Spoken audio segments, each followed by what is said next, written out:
Chapter की शुरुआत में एक झूला दिखाई देता है जहाँ पे एक अनाउंसमेंट होती है कि झूले में कुछ खराबी आ चुकी है। इसके लिए हम आपसे माफ़ी मांगना चाहेंगे। कृपया कुछ वक्त का समय लगेगा, कृपया धैर्य रखें। उसके बाद हमें जेई और किमडन दिखाए जाते हैं। जेयोन बोलता है, खराबी इस समय, वो भी तब जब सब हवा में झूल रहे हैं। यहाँ कोई मजाक चल रहा है क्या? कोई इतना लापरवाह कैसे हो सकता है? फिर किमडन बोलता है, आई होप सब कुछ जल्दी से ठीक हो जाए। फिर झूला जो है हिलने लगता है। फिर जेयोन कहता है, ये इतना हिल क्यों रहा है? फिर किमडन बोलता है, आपको अपनी जगह पे बैठे रहना चाहिए। अगर आप बैठ जाएंगे तो ये झूला हिलना बंद कर देगा। फिर जेयोन को होता है, इस झूले को आज ही ख़राब होना था। कितनी फूटी किस्मत है यार, अब मैं क्या करूं? फिर किमडन अपने फ़ोन की स्क्रीन पे देखता है। वो कहता है, लगता है यहाँ नेटवर्क ही नहीं आ रहे हैं क्योंकि हम ज़्यादा ही ऊपर हैं। अब लगता है हमें बैठ के इंतज़ार ही करना पड़ेगा, उसके अलावा और कोई ऑप्शन नहीं है। फिर हमें दिखाया जाता है दोनों एक दूसरे के सामने बैठे होते हैं। तभी जेयोन अपने मन में सोचता है, यार ये कितना ऑकवर्ड है, क्या ऐसे ही बैठे रहना पड़ेगा? ये झूला ठीक होने में कितना टाइम लगेगा? मुझे तो बहुत ऑकवर्डनेस हो रही है। भी इस तरह। फिर जेक्यूं की नज़र किमडान की तरफ होती है। वो अपने मन में बोलता है, देखो शायद इसे भी ऑकवर्ड फील हो रहा होगा। जेक्यूं बोलता है, कितना टाइम लगेगा ये ठीक होने में? किमडान बोलता है, काश मुझे पता होता। जेक्यूं बोलता है, इस अम्यूजमेंट पार्क का मालिक कौन है? कितनी फजूल सर्विस है। जेक्यूं फिर अपने मन में बोलता है, अब बस ये ऑकवर्डनेस में अब और नहीं झेल सकता। और किमडान से बोलता है, क्या तुम्हारी तबीयत में कुछ फर्क दिख रही है? केमडान बोलता है, या मुझे लगता है कि मेरी तबीयत थोड़ी सी ठीक हो रही है। जेक्यूं बोलता है, बस इतना ही कहना है तुम्हें? तुम अभी भी मेरे साथ अनकंफर्टेबल फील करते हो। केमडान बोलता है, नहीं नहीं, बट अगर मैं सच बोलूं तो मैं थोड़ा अनकंफर्टेबल फील कर रहा था जब मैं वापस आपके घर आया था। बट अब मैं अच्छी तरह सोता हूँ और जब से मैंने शराब बंद की तब से मेरा सिर दर्द भी नहीं होता है। और अपनी ग्रैंड माँ को हर हफ्ते के आखिरी दिन देखकर मुझे बहुत अच्छा फील होता है। और जिम में भी काम करके मुझे बहुत मज़ा आता है।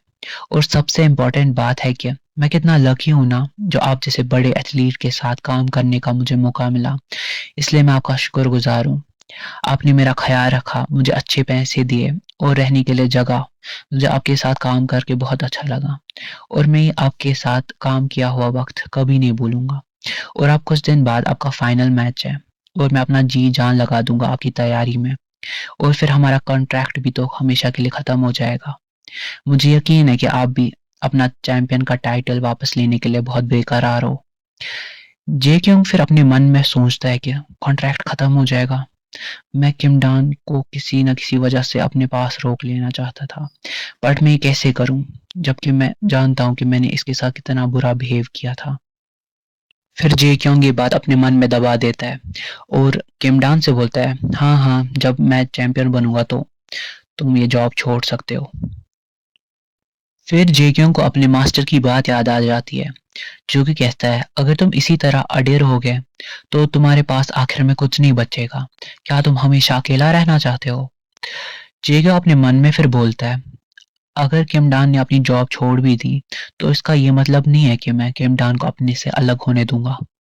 क्यों किमडान से बोलता है, जैसे कि तुम्हें पता है कि मैं मैच से पहले थोड़ा अजीब बिहेव करने लग जाता हूँ और उस दिन मेरा मैच जुनमिन के साथ था, जो कि मेरा पुराना दुश्मन है। इसलिए मैंने कुछ ज़्यादा ही अजीब बिहेव किया तुम्हारे साथ। मैं गलत था, मुझे माफ़ कर दो। मैंने बिना सोचे समझे तुम्हारे ऊपर गुस्सा किया और फिर ये सब हो गया।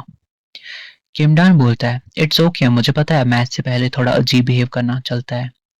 ये अच्छा हुआ हमने ये बात खत्म की। और फिर बाहर की तरफ देखते हुए कहता है, रात में ये लाइट्स कितनी अच्छी लग रही है ना?